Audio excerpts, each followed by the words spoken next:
నమస్తే, welcome to Sakshi podcast. నేను కార్తీక్ అర్వ. ఒంటరిగా ఉన్నారా? మీతో కాఫీ తాగడానికి ఓ అందమైన బాయ్ ఫ్రెండ్ కావాలా? సినిమాకు వెళ్ళాలా? షాపింగ్కు తోడుగా ఎవరైనా కావాలా?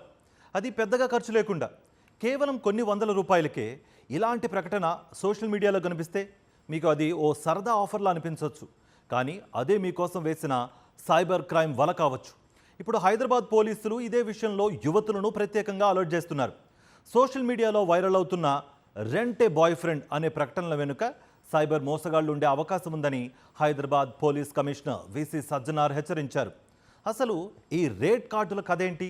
సోషల్ మీడియాలో కనిపిస్తున్న కొన్ని ప్రకటనల్లో ఒక గంట పాటు కాఫీ తాగుతూ కబుర్లు చెప్పుకోవడానికి 499 రూపాయలు, సినిమా డేటుకు 1249 రూపాయలు, షాపింగ్కు తోడుగా రావడానికి 1499 రూపాయలు, ఈవెంట్ లేదా పెళ్లికి తోడుగా ఉండడానికి 1999. అంతేకాదు 10 గంటలు ఫుల్ డే ప్యాకేజ్ 4499 రూపాయలు అంటూ రేట్ కార్డులు పెట్టినట్లుగా పోలీసులు గుర్తించారు. ఇక్కడ ఒక విషయం చాలా క్లియర్గా గుర్తుపెట్టుకోవాలి. ఇవి అధికారికంగా గుర్తింపు పొందిన బాయ్ ఫ్రెండ్ రెంటల్ సర్వీస్ రేట్లు కావు. పోలీసుల హెచ్చరికకు కారణమైన అనుమానాస్పద సోషల్ మీడియా ప్రకటనల్లో కనిపించిన ధరలు మాత్రమే. అంటే ఆఫర్ కనిపించింది కాబట్టి నిజమైన సర్వీస్ అనుకోవద్దు. మరి అసలు ట్రాప్ ఎలా మొదలవుతుంది? మొదట ఒక కలర్ఫుల్ పోస్టర్, అందులో హ్యాండ్సమ్గా కనిపించే యువకుడి ఫోటో, పక్కనే మీకు బాయ్ ఫ్రెండ్ కావాలా, coffee date, cinema date, shopping companion అంటూ ఆకర్షించే మెసేజ్, ఇంకా మీ వివరాలు గోప్యంగా ఉంచుతాం అనే హామీ. ఇదే మొదటి హుక్. ఆ తర్వాత డిఎం చేయండి అంటారు.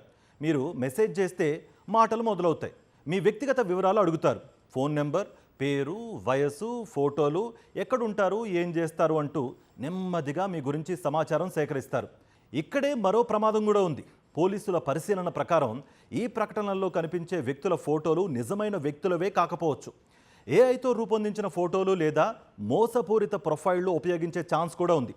అంటే స్క్రీన్పై కనిపిస్తున్న అందమైన వ్యక్తి అసలు ప్రపంచంలో ఉన్నాడో లేడో కూడా మనకు తెలియదు. ఇది ఏఐ యుగంలో కొత్త ప్రమాదం. ఒకప్పుడు ఫేక్ ప్రొఫైల్ అంటే ఎక్కడో ఒక వ్యక్తి ఫోటో దొంగిలించి అకౌంట్ క్రియేట్ చేయడం. ఇప్పుడు ఏఐతో పూర్తిగా కొత్త ముఖాన్ని కూడా క్రియేట్ చేయొచ్చు. అందుకే ఫోటో చూసి వ్యక్తి నిజమైన వాడని నమ్మడం మరింత ప్రమాదకరం. తర్వాత ఏం జరుగుతుంది? మాటలు నమ్మించే స్థాయికి వచ్చిన తర్వాత బుకింగ్ కన్ఫర్మ్ చేయాలి అంటారు. ఆ తర్వాత సెక్యూరిటీ డిపాజిట్, తర్వాత అడ్వాన్స్ వాలెట్ ట్రాన్స్ఫర్ లేదా ఈ క్యూఆర్ కోడ్ స్కాన్ చేయండి అంటూ డబ్బులు అడగొచ్చు. మీరు డబ్బు పంపిస్తారు, మళ్ళీ ఇంకో ఛార్జ్, మళ్ళీ ఇంకో డిపాజిట్, మళ్ళీ ఇంకో కన్ఫర్మేషన్ ఫీజు. ఇలా చిన్న మొత్తంలో మొదలైన మోసం పెద్ద మొత్తానికి వెళ్ళేదాకా ఉంటుంది. చివరికి account block, phone switch off, మెసేజ్లకు రిప్లై ఉండదు. అప్పుడు అర్థమవుతుంది బాయ్ ఫ్రెండ్ కాదు, స్కామర్తోనే మాట్లాడుతున్నామని. కానీ ఇంతటితో ప్రమాదం ముగియదు. డబ్బులు పోయినంత మాత్రాన సమస్య అయిపోయింది అనుకోవాల్సిన అవసరం లేదు. మోసగాళ్ల దగ్గర మీ వ్యక్తిగత సమాచారం ఉంటే మీ ఫోన్ నెంబర్, మీ ఫోటోలు, మీ సోషల్ మీడియా వివరాలు ఇవన్నీ తర్వాత మరో మోసానికి ఉపయోగించే అవకాశం కూడా ఉంటుంది. పోలీసులు ప్రత్యేకంగా హెచ్చరిస్తున్న మరో ప్రమాదం బ్లాక్మెయిలింగ్. మీ వ్యక్తిగత ఫోటోలను దుర్వినియోగం చేస్తామని బెదిరించడం, నకిలీ ప్రొఫైళ్లలో పెట్టడం, అశ్లీల కంటెంట్తో మార్ఫ్ చేయడం, డబ్బులు డిమాండ్ చేయడం, ఇలాంటి ప్రమాదాలు ఎదురయ్యే ఛాన్సెస్ ఉన్నాయి. అందుకే ఆన్లైన్లో పరిచయం అయిన వ్యక్తికి వ్యక్తిగత ఫోటోలు పంపించడం విషయంలో చాలా అప్రమత్తంగా ఉండాలి. మరీ యువతులనే ఎందుకు టార్గెట్ చేస్తున్నారు? ఇక్కడ సైకాలజీ కూడా చాలా కీలకం.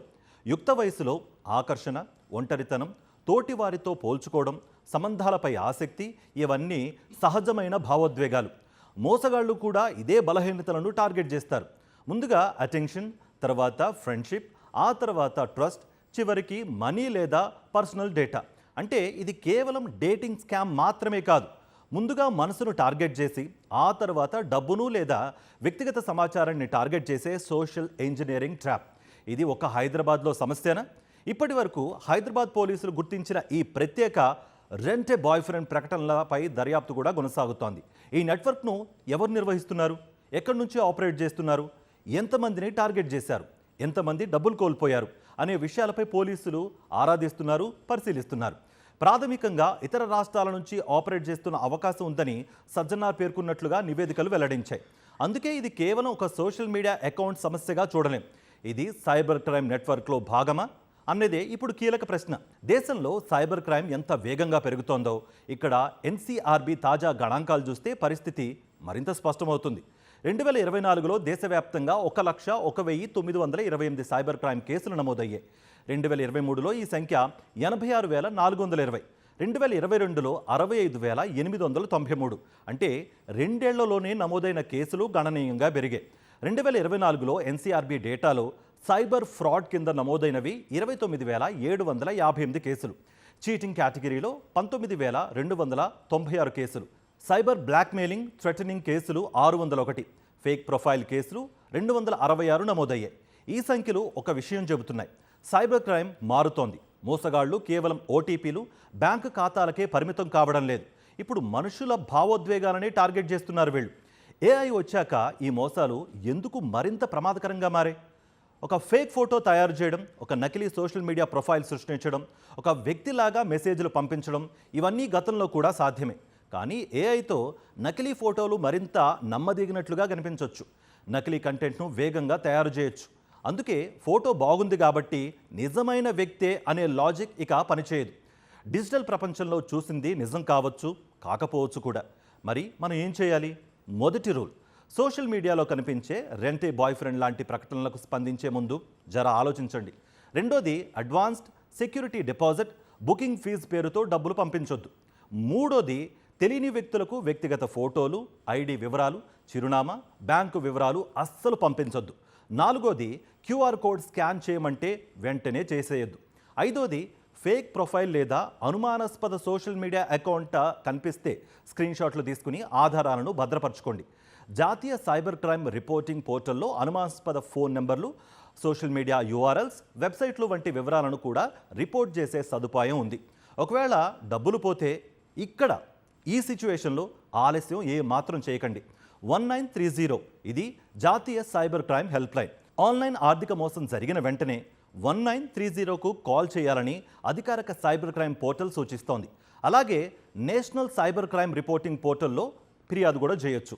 బ్యాంక్ వాలెట్ వివరాలు, ట్రాన్సాక్షన్ ఐడి, తేదీ, మోసానికి సంబంధించిన స్క్రీన్షాట్, చాట్స్, ఫోన్ నెంబర్లు, సోషల్ మీడియా లింకులు, ఇలాంటి ఆధారాలను భద్రపరచడం చాలా ముఖ్యం. చివరి మాట, ఒంటరితనం, స్నేహం కావాలనే కోరిక, ప్రేమ కోసం వెతుకులాట ఇవన్నీ సహజమైన భావోద్వేగాలే.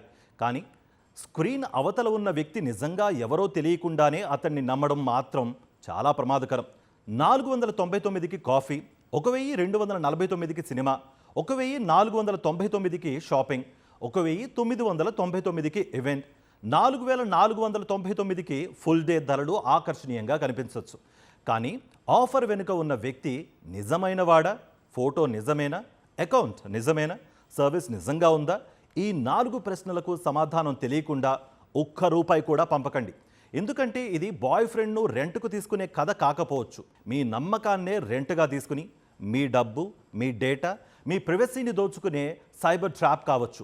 అందుకే ఆన్లైన్లో పరిచయం అంటే నమ్మకం కాదు, ఫోటో అంటే నిజం కాదు, ఆఫర్ అంటే అవకాశం అంతకన్నా కాదు. చాలాసార్లు అది ఒక వల. ఈ విషయంలో మనం అప్రమత్తంగా ఉంటేనే వలకు బలి కాకుండా ఉంటాం.